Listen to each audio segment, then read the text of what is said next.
जी, एक देश एक कानून, क्या वाकई अब ये समय की जरूरत है या फिर ये खालिस और खालिस एक सियासत है, ये राजनीति हो रही है खालिस? देखिए, कॉमन सिविल कोड हमारे देश में राजनीति का शिकार रहा है, लेकिन राजनीति का शिकार ये नहीं रहा है कि उसको लागू करने के पक्ष में राजनीति, और लागू कैसे न किया जाए ये राजनीति 1952 से हमारे देश में शुरू हुई कि कैसे इसको रोका जाए। वो राजनीति चलती रही हमारे देश में। इसलिए इसका थोड़ा बैकग्राउंड देखिए, जब इस देश में राम जन्मभूमि मूवमेंट शुरू हुआ था और देश धीरे धीरे उसके कारण खड़ा हो रहा था, उस समय उस साहबानों का मामला हमारे देश में आया था। 1985 में सुप्रीम कोर्ट ने एक ऑर्डर दिया था। सुनो कर रहा हूं, अरे यही कॉमन सिविल कोड है, कॉमन सिविल। नहीं, आप क्यों घबराते? नहीं, आप फिर बीच में बोलेंगे तो सुप्रीम कोर्ट ने, अरे सुनिए, यही मुद्दा है। आप देखो, ये टोक करके रोकना चाह रहे हैं, आप भुजिए से फिर रोकना चाह रहे हैं, क्योंकि ये तो एक बार कंप्लीट तो करने दीजिए। एक बार, अभी तो बोला भी नहीं है, अभी तो बोला भी नहीं है, अजय बोला भी नहीं है अजय जी। अरे भाई, भुजिया अभी तो कंप्लीट नहीं किया उन्होंने भाई डिबेट का।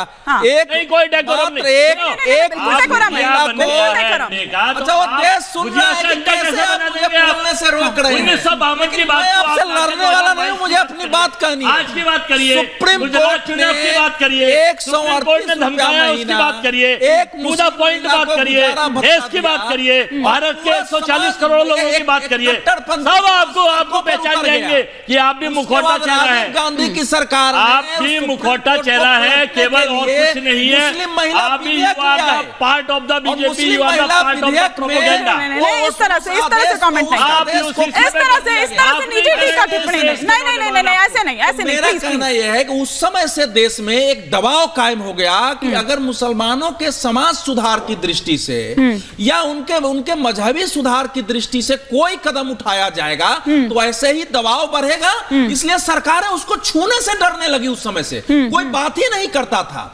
इसीलिए मैं कह रहा हूं कि बीजेपी, ये जो संविधान, हमारे संविधान सभा में बहस है, संविधान के अनुच्छेद 44 का भाग है, राज्यों को इस पर लागू करना था जो पीछे हटी है, तो अब अगर राज्यों के माध्यम से इसको लागू करने की कोशिश हो रही है तो इसका तो देश में स्वागत होना चाहिए। नहीं, 2-3 लाइन और सुन लीजिए। अच्छा, ठीक है। ये कम्युनिस्ट पार्टी के एजेंडे में रहा है, केवल बीजेपी का नहीं रहा है। ये सभी कम्युनिस्ट पार्टियों के एजेंडे में रहा है। समाजवादी पार्टियों में जो लोहिया जी की पूरी धारा रही है, लोहिया जी ने इसके लिए आंदोलन किया, उनके ही मैनिफेस्टो में रहा है।